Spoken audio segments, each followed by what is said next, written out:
Hello, I'm Seth Johnson with Land the House.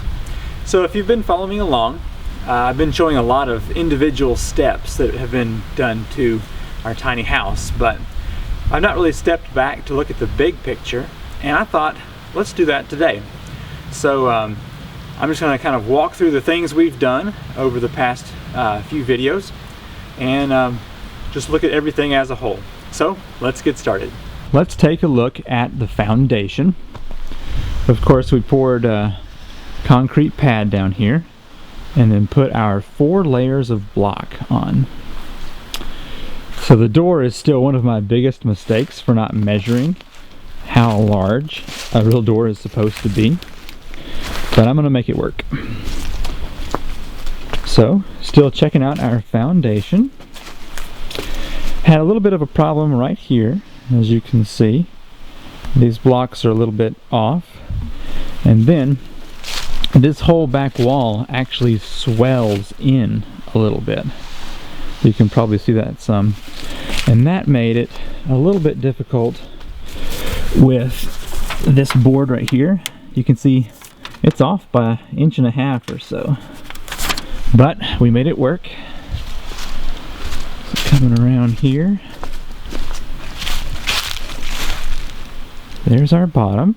So after we had the foundation and concrete blocks, we used bent anchor bolts here and attached a wood piece, treated lumber, as the working plate for the wood.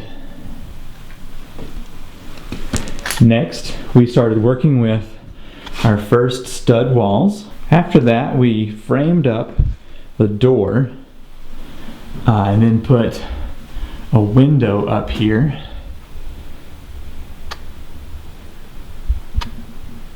Then we got our side walls on and putting a window on each of those. Back here on the back wall, I have a window down here, and then there's going to be a window, let's see if you can see it, up there whenever I get that one purchased. So after all the walls went on, I installed a second board on the top as a top plate, then installed hurricane clips and built trusses. So all of my trusses were nice and even and equal, except for the last, let's see, this one was off by about 1 inch, and then the very back one was built on the template of that one, so it was also off. So back outside, I installed the OSB board. On the roof, I put titanium underlayment. The windows are in, and I have Tyvek house wrap on. Have Miratech trim boards, as well as Miratech fascia boards up under here. So for the roof, I'm almost done with it. Got green metal, kind of hard to see in this light, ridge cap, ribbed metal, and then there's actually a drip edge, if we can see that or no, up under here, resting on top of that Miratech. There's my Hurricane H1 truss ties. Have our windows, which use this window flashing. So let's check out the top part of the building.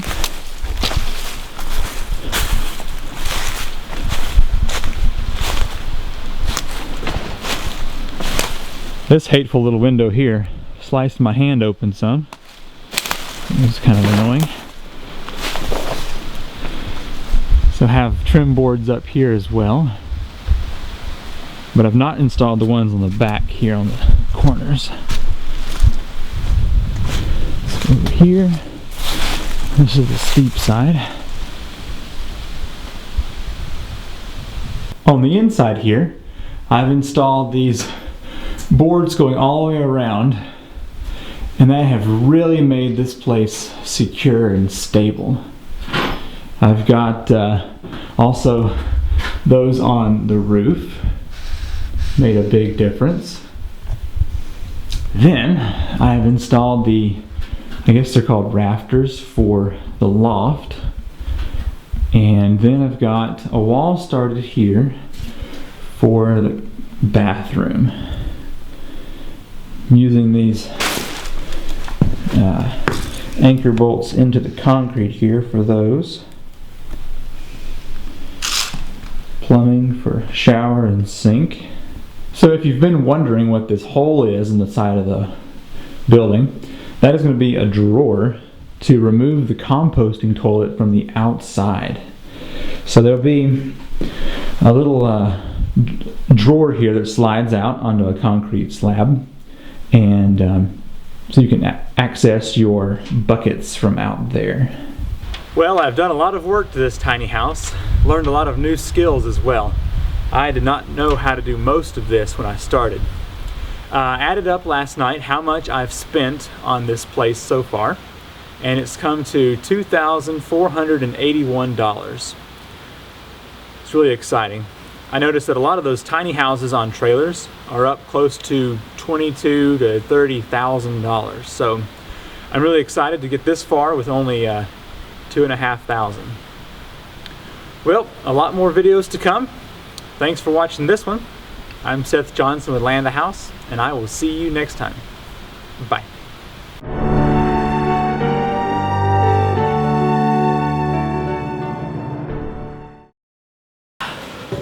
See how well this fits in here.